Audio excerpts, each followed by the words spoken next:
La défense choisit une stratégie audacieuse. Alors qu'ils s'étaient abondamment dénoncés entre eux, 13 des 17 mis en examen font bloc. Tous se disent innocents et victimes d'une justice malveillante. Désormais, la défense est collective et tous les avocats vont tenir le même discours. Il y avait une stratégie, bien entendu, une stratégie globale de la défense qui était évidente, au vu de ce qui pouvait se dire ou se faire sur les marches du palais. Je ne le critique pas, simplement il faut le prendre comme tel. J'ai siégé plus d'une quarantaine de fois pendant à peu près 2 ans sur ce dossier.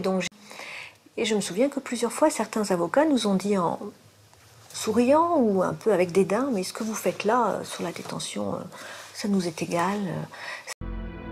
La défense doit également gagner le procès à l'extérieur du palais de justice. Oui, bien sûr. Oui, ça a été dit. C'était bon, c'était évident. C'était dit par qui? Ça, c'est secret professionnel.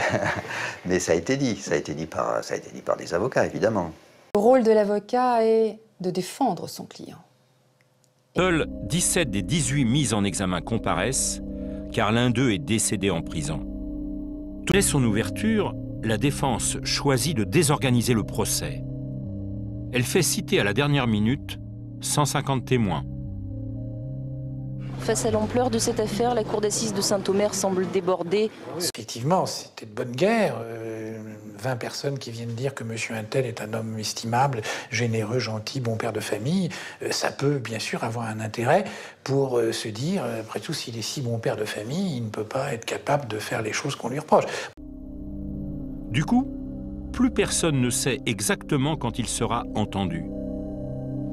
Les enfants et les experts attendront parfois des heures, voire des journées entières avant de déposer à la barre.